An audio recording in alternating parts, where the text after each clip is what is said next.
Hey everybody, Dr. Nelson here. This is a video lesson about the constant of proportionality. So hopefully after watching this, you'll develop an even better understanding of what this is all about. So, the constant of proportionality.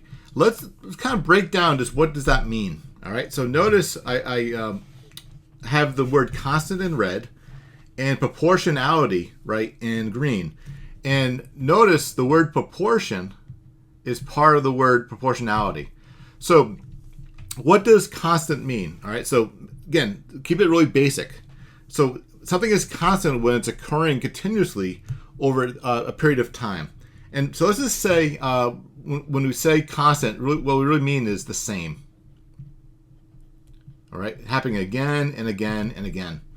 And then anytime you see the word proportion, what I want you to think of is the same ratio. All right, or equivalent ratios. So when you hear the term constant of proportionality, what that really means is the same ratio again and again and again and again. When something is traveling at a constant speed, there is a proportional relationship between the time it takes and the distance traveled. So again, proportional, same ratio, right? So it's the same ratio between the time it takes and the distance traveled. So here's an example. The table shows the distance traveled in elapsed time for a kayaker. So notice here we have a column called elapsed time, and we'll call that the X values or hours. And over here we have a column called the distance traveled, right? That's called the Y values or miles traveled, right? So let's do a deep dive here. Here we know that after 1 hour, the person travels 8 miles. After 2 hours, the person travels 16 miles, and so on. Even down here, after 12 hours, the person's traveled 96 miles. So you can multiply any number in the first column by 8 to get the corresponding number in the second column. So again, let's test that. If I multiply 5 times 8, well, 5 times 8, yep, gives us 40. If I multiply 11 times 8, we get 88. All right. Let me show you another way you can test this. Check this out. All right. Here we have a ratio of 8 to 1. And here we have a ratio of 16 to 2. One way you can tell if the ratios are equal is you can do something called the cross multiplication trick.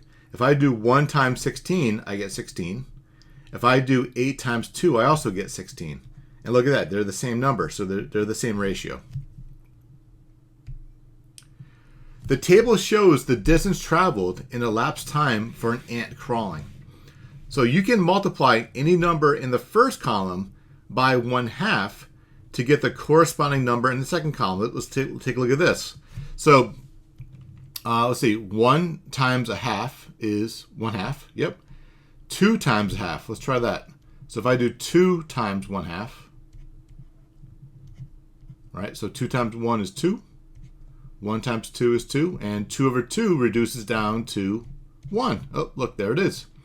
If I multiply 4 times 1/2, so 4 times 1/2, you can write that 4 over 1, and that would be 4 over 2, and 4 divided by 2 is 2.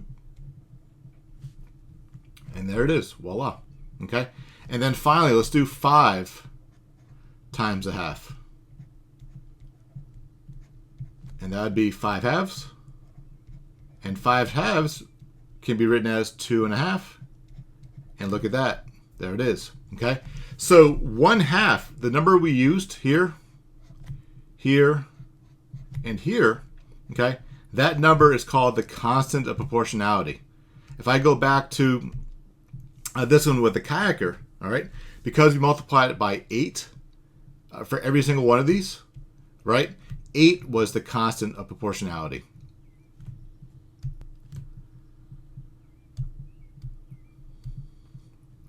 So important. So in general, when y is proportional to x, we can always multiply x by the same number to get y. All right, this is the constant of proportionality, and also known as the k value. All right, so anytime you see the letter k, that stands for a constant of proportionality.